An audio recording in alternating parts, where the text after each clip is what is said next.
കള്ളക്കടൽ പ്രതിഭാസ സാഹചര്യം കണക്കിലെടുത്ത കേരള തീരത്തും തമിഴ്നാട് തീരത്തും റെഡ് അലർട്ട് പ്രഖ്യാപിച്ചു. അതീവ ജാഗ്രത വേണമെന്ന് ദേശീയ സമുദ്രസ്ഥിതി പഠന ഗവേഷണ കേന്ദ്രം അറിയിച്ചു. ബീച്ചിലേക്കുള്ള യാത്രകളും കടലിൽ ഇറങ്ങിയുള്ള വിനോദങ്ങളും പൂർണ്ണമായും ഒഴിവാക്കണമെന്നും മത്സ്യത്തൊഴിലാളികൾ തീരത്ത് കിടന്ന് ഉറങ്ങരുതെന്നും മുന്നറിയിപ്പുണ്ട്. കള്ളക്കടൽ പ്രതിഭാസത്തിന്റെ ഭാഗമായി കേരള തീരത്തും തെക്കൻ തമിഴ്നാട് തീരത്തും തീരപ്രദേശത്തിന്റെ താഴ്ന്ന പ്രദേശങ്ങളിലും ഉയർന്ന തിരമാലകൾ കാരണം കടലാക്രമണത്തിന് സാധ്യതയുണ്ടെന്നാണ് ദേശീയ സമുദ്രസ്ഥിതി പഠന ഗവേഷണ കേന്ദ്രത്തിന്റെ മുന്നറിയിപ്പ്. ഈ സാഹചര്യത്തിൽ വീണ്ടും കള്ളക്കടൽ പ്രതിഭാസമുണ്ടാകാനുള്ള സാധ്യതയെ തുടർന്നാണ് കേരള തീരത്തും തെക്കൻ തമിഴ്നാട് തീരത്തും റെഡ് അലർട്ട് പ്രഖ്യാപിച്ചത്.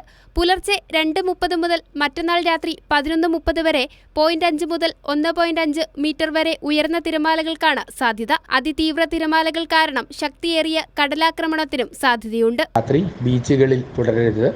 വെളുപ്പിന് 2:30 മുതലാണ് ഇത് തുടങ്ങുന്നതെങ്കിലും 10 മണിയോടുകൂടി നമ്മൾ ക്ലിയർ ചെയ്യണം എന്നാണ് കാണുന്നത്. എങ്കിലേ കാര്യങ്ങൾ കൃത്യമായി നമ്മളുടെ നിയന്ത്രിച്ചു കൊണ്ടുപോകാൻ പറ്റുകയുള്ളൂ. കള്ളക്കടൽ സുനാമി പോലൊരു പ്രതിഭാസമല്ല.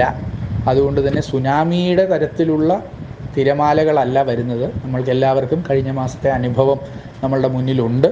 നിങ്ങൾക്ക് എല്ലാവർക്കും അതെങ്ങനെയാണ് വരുന്നത് എന്നൊരു വ്യക്തതയുമുണ്ട്. ബീച്ചിലൊക്കെ വിൽപ്പന നടത്തുന്ന ആളുകളുണ്ട്. അവർ സാധാരണ രാത്രികാലങ്ങളിൽ വിൽപ്പനയ്ക്ക് ശേഷം അവയെല്ലാം അവിടെ തന്നെ അടച്ചു വെച്ചിട്ടാണ് പോകുന്നത്. അപ്പോൾ അത് സാധിക്കുമെങ്കിൽ ബീച്ചിൻ്റെ തീരത്തുള്ള നമ്മളുടെ ചെറിയ റോഡുകളുണ്ടെങ്കിൽ ആ റോഡുകളുടെ കരഭാഗത്തേക്ക് മാറ്റി വെച്ച് കഴിഞ്ഞാൽ, കരയുടെ വശത്തേക്ക് മാറ്റി വെച്ച് കഴിഞ്ഞാൽ, അതായത് കിഴക്കോട്ട് മാറ്റി വെച്ച് കഴിഞ്ഞാൽ കുറച്ചും കൂടി സുരക്ഷിതമായിരിക്കും. ബീച്ചിലേക്കുള്ള യാത്രകളും കടലിലിറങ്ങിയുള്ള വിനോദങ്ങളും പൂർണ്ണമായി ഒഴിവാക്കണമെന്നും തീരത്ത് കിടന്നുറങ്ങരുതെന്നും മുന്നറിയിപ്പുണ്ട്. മത്സ്യബന്ധന യാനങ്ങൾ സുരക്ഷിതമായി സൂക്ഷിക്കണമെന്നും അറിയിപ്പിൽ പറയുന്നു. രാത്രി 10 മണി മുതൽ എല്ലാ ബീച്ചുകളിൽ നിന്നും ആളുകളെ ഒഴിവാക്കണമെന്നും അപകട മേഖലകളിൽ നിന്ന് അധികൃതരുടെ നിർദ്ദേശാനുസരണം മാറി താമസിക്കണമെന്നും നിർദ്ദേശമുണ്ട്. കൈരളി ന്യൂസ്, തിരുവനന്തപുരം.